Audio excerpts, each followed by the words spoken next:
Pero quiero saludar a Esteban Domecq. Esteban es un prestigioso economista que tiene la generosidad de darnos unos minutos de su tiempo. Esteban, un saludo muy cordial. Hola, buen día, gracias por el llamado. No, por favor, al contrario, queremos saber cómo estás viendo vos esta situación de medidas anunciadas una tras otra, con un costo enorme para el Estado. El Estado cree que hay partidas que no han sido plenamente ejecutadas, que de repente pueden equilibrar un poco la situación, pero se están anunciando medidas que da la sensación que se va a usar en base a maquinita el recurso para sacarlo, o una transferencia gigante de recursos de un sector al otro que podría tener un costo de hasta 1% del Producto Bruto Interno. ¿Lo ves así? Sí, efectivamente lo vemos así, lo estamos viendo con bastante preocupación. Tenemos un programa económico que en los últimos meses se desvió significativamente de los principales objetivos, llámese déficit fiscal, llámese emisión monetaria, llámese acumulación de reservas. Tenemos un programa económico que desde mi punto de vista está caído, y en este contexto, en pleno tránsito electoral, estamos viendo ya medidas, yo diría, desesperadas en un intento de alguna manera de maximizar la cantidad de votos en un contexto macroeconómico muy complejo, que lo que está haciendo es agregándole, digamos, más leña al fuego para una economía que viene acumulando serios desequilibrios, distorsiones, y en un proceso de aceleración inflacionaria muy importante. Recién estaba revisando acá la cuenta de todo lo que se anunció en las últimas 2-3 semanas después de las PASO. Ampliación de la devolución del 21% del IVA a la canasta básica.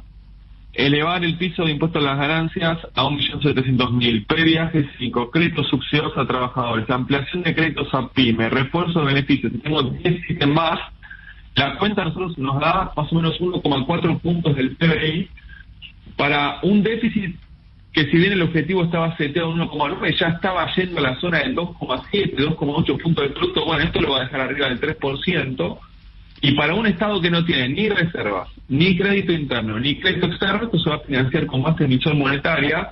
Para una economía que ya viene inflacionando 2 dígitos mensuales, es un problema y es una preocupación. 2 dígitos mensuales, ¿y a qué nivel? Porque yo he visto especulaciones, supongo que tendrán alguna base técnica, por eso quiero pedir tu opinión también, de la posibilidad de un 15% de inflación en el mes de septiembre. Mira, 15% en septiembre es difícil por todo el anclaje de precios relativos, empezando por el dólar, que quedó fijo después de las PASO en 350, combustibles pisado, energía pisado, gas, agua pisado, educación, comunicación pisado. Como la inflación es un promedio, es muy difícil que ese promedio te dé en la zona de 15. Nosotros en la zona de 11-12% en septiembre lo estamos viendo, con un fuerte con un fuerte impacto de todo lo que son los precios no regulados, sobre todo alimentos y bebidas.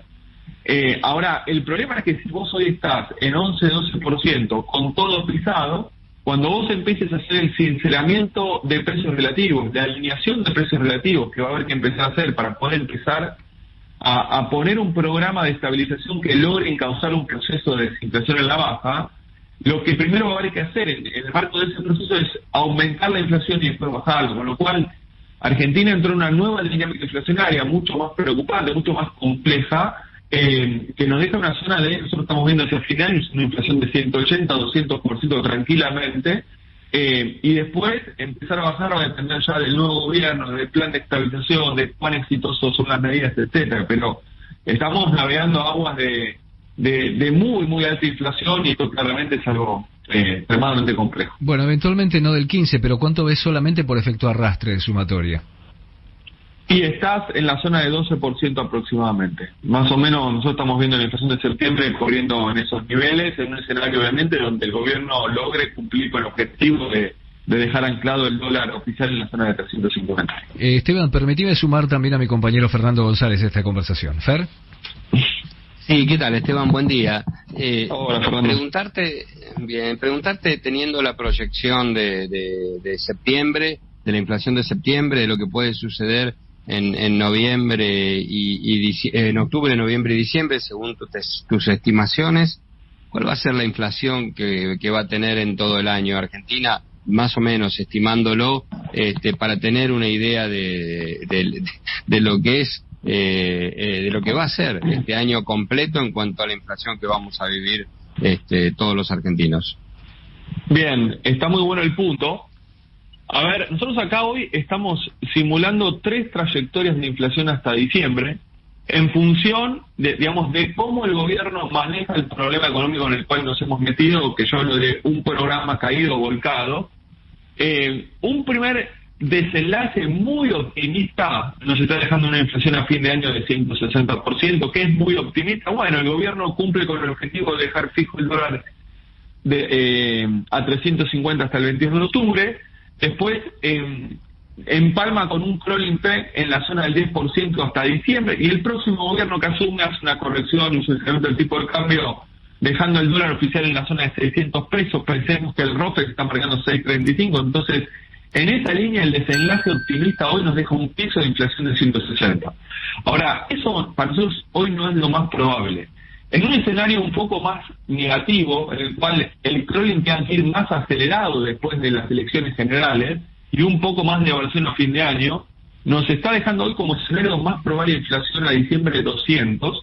Estos 2 primeros escenarios, el positivo y este segundo, son escenarios no disruptivos, digamos, en el cual el gobierno, por las buenas o por las malas, más o menos puede contener el problema. Hoy tenemos el piso 160 y el escenario base en la zona de 200.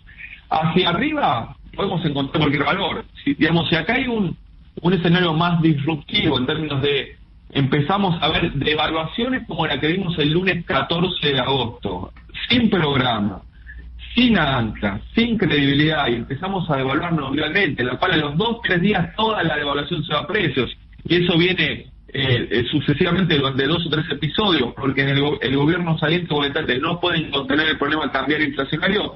Ahí estamos hablando de que la inflación puede terminar el año muy arriba del 200%, pero muy arriba. Con lo cual, la película está completamente abierta, pero ya estamos hablando de un final de año, como escenario más probable en materia de inflación en la zona de 200. Esteban, ya se comió la devaluación, esto se lo comió a toda velocidad. Hay indicios de que el dólar llegaría a las elecciones más atrasado que en las PASO todavía. Efectivamente es así. Pensemos lo siguiente. La inflación promedio mensual antes de las PASO estaba en 7,1%. O sea, el semestre previo tenía inflación promedio del 7%. Esto aceleró a la zona de 2 dígitos, en la zona del 10%, 11%. Una evaluación de 22%. Nominal para este nivel de inflación, digamos, hace que el tipo de cambio real va a estar el 19 de octubre, en plenas elecciones, más atrasado que lo que estaba el viernes 11 de agosto antes de las PASO. Fernando. Sí, y lo que es el día después de las elecciones del 22 de octubre, es decir, el 23 de octubre, el lunes 23 de octubre, de acuerdo al resultado, por ejemplo, digo, una hipótesis, gana Milei en primera vuelta, hipótesis, van Milei y Patricia Bullrich a segunda vuelta, digo, pierde el gobierno en cualquiera de los 2 escenarios, ¿qué puede pasar entonces con el dólar y con la inflación con resultados como esos? Bueno, ahí habrá que ver qué estrategia de transición política va a encarar el oficialismo, un oficialismo que ya no va a estar en carrera electoral. Entonces, por un lado no va a tener mucho más incentivos a seguir aumentando el gasto público, a seguir aumentando la emisión monetaria, a seguir atrasando el tipo de cambio, con lo cual, si esperamos una transición responsable, debe ser una transición cooperativa entre los candidatos que están en disputas y el gobierno, digamos, saliente, pues ya está asumida la derrota electoral, y en ese sentido tenemos que ir a un escenario de control de las variables consensuadamente entre los espacios o equipos económicos, tanto del gobierno como de la oposición, y eso sería el desenlace positivo. Yo no veo que el gobierno actual, en un escenario en el cual ya no sea competitivo y no esté en el escenario de balotaje, empiece a hacer los ajustes, es más, sería, creo yo, riesgoso, en un formato en el cual no esté consensuado con los equipos económicos de la oposición. El problema de los equipos económicos de la oposición es que si vos estás en un escenario de balotaje, la pregunta es con quién empezás a negociar. Entonces ahí hay una especie de punto muerto para la macro, en la cual tal vez el gobierno, o sobre todo el ministro de Economía, tiene un incentivo a hacer una transición ordenada, pero tal vez la indefinición política hasta el 19 de noviembre, la balotaje, impide que eso pueda empezar a suceder. Habrá que ver cómo se acomoda ahí ese tablero más que económico, diría yo, político. Esteban, en estas condiciones estructurales de la economía, con muchas cosas que todavía están por saberse, porque no se puede alcanzar todavía la verdadera dimensión, ¿se puede elaborar un presupuesto?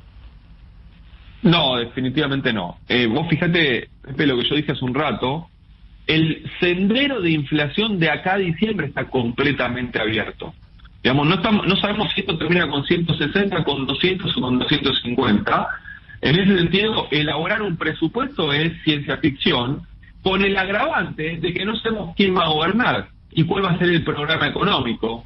Si un esquema de dolarización no tiene nada que ver con un régimen bimonetario, el ajuste fiscal de 3 puntos no tiene nada que ver con el ajuste fiscal de 15 puntos. Entonces, estamos hablando ya no de diferencias de lineamiento a la hora de hacer un presupuesto, sino que estamos hablando ya de diferentes sistemas económicos que van a implementar los distintos candidatos. Yo entiendo que la ley marca que, bueno, hay que presentar el presupuesto económico, puede servir de guía, pero presentarlo con estos niveles de incertidumbre, no solo política, sobre todo económica, y sobre todo en las variables nominales, llámese dólar, inflación y tasa de interés, realmente es ciencia ficción. Esteban, gracias por el tiempo. Por favor, gracias a ustedes por el llamado. Un saludo muy cordial. Esteban Domecq, economista y director de Invec Consultora.